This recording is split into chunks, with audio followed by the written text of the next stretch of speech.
Okay, this is a second video, part two of the Coriolis effect, or the how hurricanes and tornadoes are made, why they rotate counterclockwise in the northern hemisphere and clockwise in the southern hemisphere. You'll want to watch the first part one video of the Coriolis effect. I'm going to summarize here what we found out. What we found out in the northern hemisphere, if this was the North Pole and this was the equator,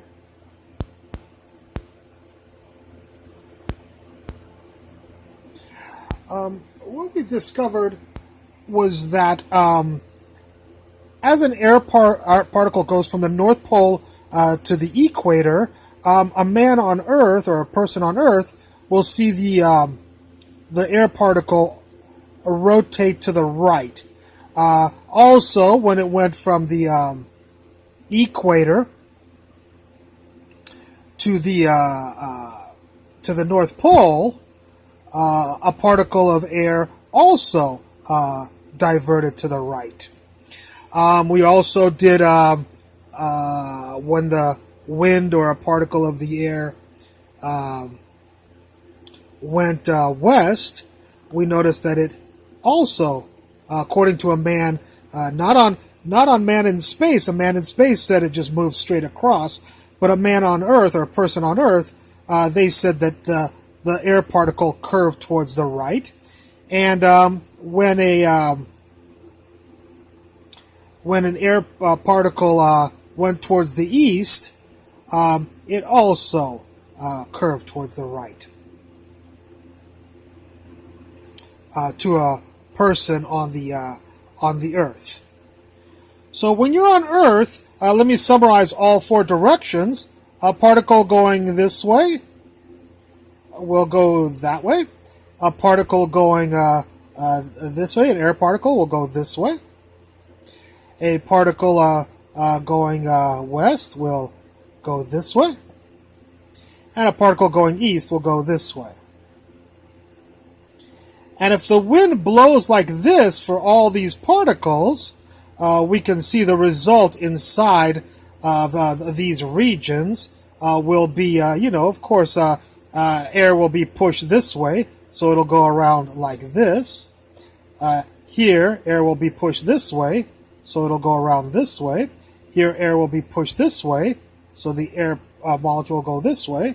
And here, air will go this way, and so it'll be pushed around like this. And so, therefore, with all four of these directions,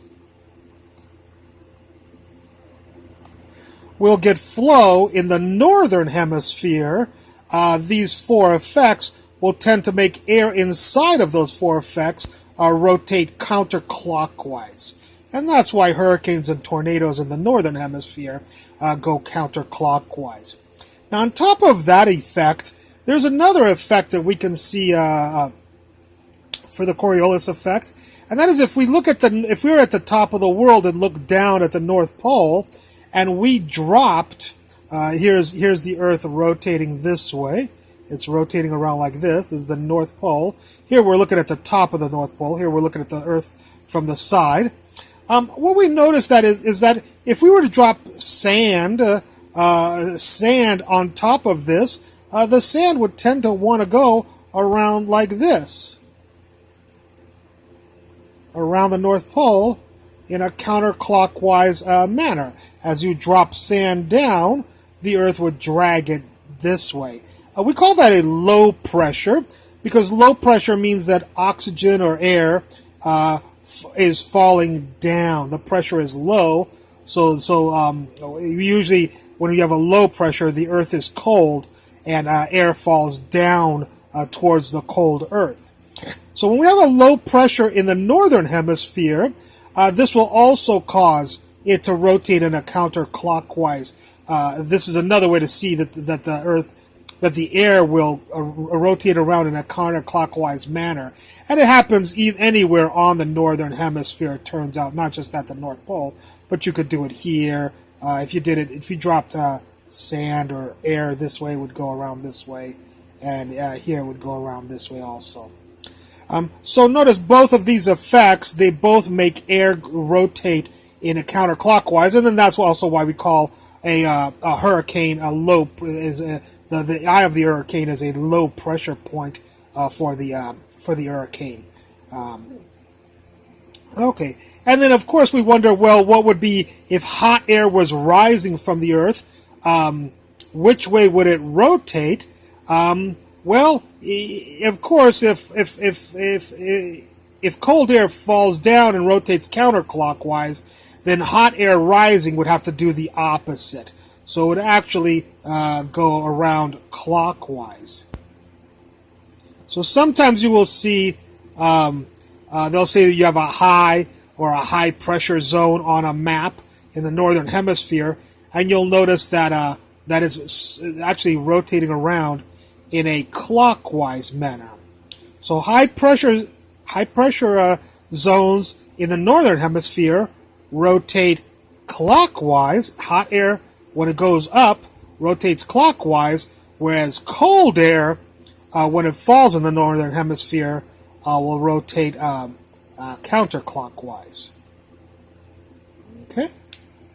Alright, so you might see some of that on some weather maps when you watch the weather reports or in some books. Okay, and there's the northern hemisphere with high pressure points that are going clockwise in the northern hemisphere. This is the southern hemisphere. We'll discuss the southern hemisphere. If you watch the, we saw, I did these experiments on the first part 1 of the Coriolis effect. This is part 2 again, so you'll want to watch the part 1 video if you want to see these experiments actually done to see the air particles going in that direction. And I started doing the southern hemisphere. I had a little bit of trouble, but we still saw in the last two, if you watch the last two things, what you do, this is a piece of paper here, and we put a thumbtack here. For the northern hemisphere, we put the thumbtack here, and then we draw the air particle going south, but we rotate the piece of paper at the same time. That's what I did in part 1, and you can watch that part 1 video. So again, we put the thumbtack here. We draw an air particle going north, but at the same time, we rotate the piece of paper, and we will get this effect. Well, the southern hemisphere, we put the tack in the south, right here, and this will be the equator. This will be the equator. And we'll let the particle go from the southern, the South Pole up to the equator. As we rotate this end of the paper, we draw with our pen this way. We did a couple of them, and they did show that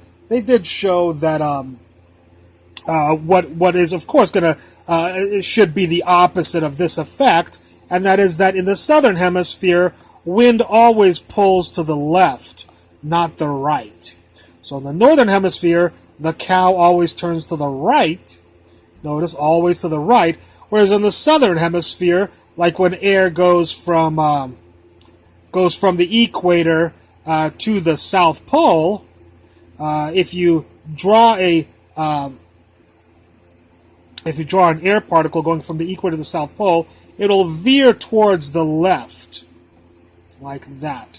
And we showed a couple of those on the video number part 1 of this series here. So in the southern hemisphere, we didn't do these experiments, but I promise you, if you do this experiment and you let a particle going, here's the South Pole and here's the equator, and you let a particle go towards the west, like we did here. Here the wind is going towards the west. But a man on Earth would say that if he was in the southern hemisphere, if you do this experiment, he'll say that the wind pulls towards the left, like this. It pulls towards the left. And finally, we'll let the wind blow from towards the east in the southern hemisphere. And again, a man on space, here's the equator, here's the South Pole, and you put a tack right here, hold the paper still right here, and then rotate the paper this way, rotate it this way, and at the same time, it's a little tricky, but at the same time, try to make a straight line like this as you're touching the paper as the paper is rotating, and I promise you the pen will veer towards the left like that. Okay? So let's see these four effects. One effect is when it went this way. That was this effect. The other effect was when it was coming down. It'll go this way. This effect will go this way, towards the left. And the last effect over here will go this way. Okie dokie. And so, what we'll notice is that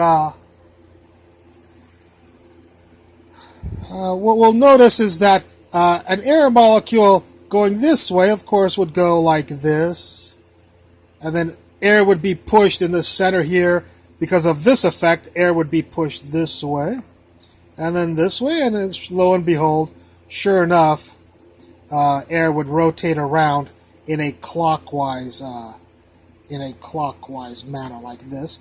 So these things, these winds would push air this way, this way, this way, and this way in a counterclockwise in the southern hemisphere. This is the southern hemisphere. Whereas in the northern hemisphere, the air would go around this way, counterclockwise. Notice this is the opposite of this. And also, if you go to the South Pole, just to see the high pressure and low pressures inside the inside here, we'll notice that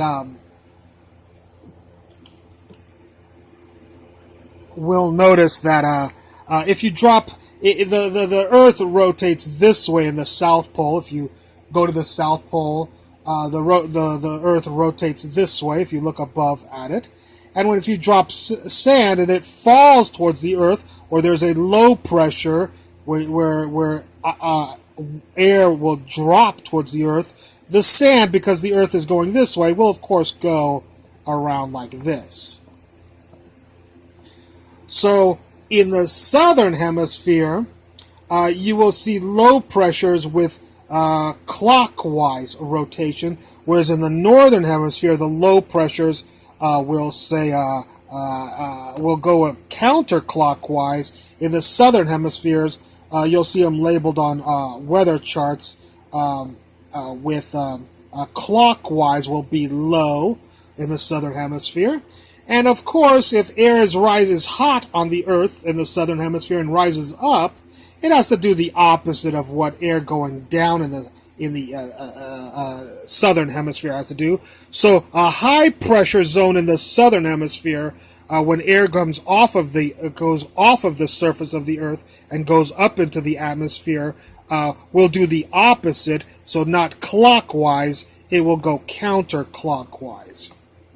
So on maps, you will sometimes see, you should always see, that a high pressure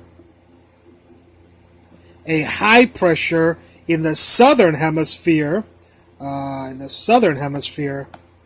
is going to rotate counterclockwise, whereas in the southern hemisphere, a low pressure will be clockwise.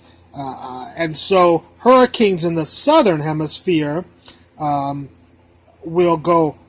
They are hurricanes. The eyes of hurricanes and tornadoes are low pressure zones in those storms. They're lows. You know, whenever you see the center of a hurricane, that's a low pressure zone, and so that low pressure zone will be rotating in a clockwise direction in the southern hemisphere and in a counterclockwise in the northern hemisphere. Okay, well, that I think hopefully sums up the Coriolis effect and how hurricanes and tornadoes rotate accordingly in the northern and southern hemisphere. I hope you enjoyed this. I look forward to any comments at the bottom. Thank you very much.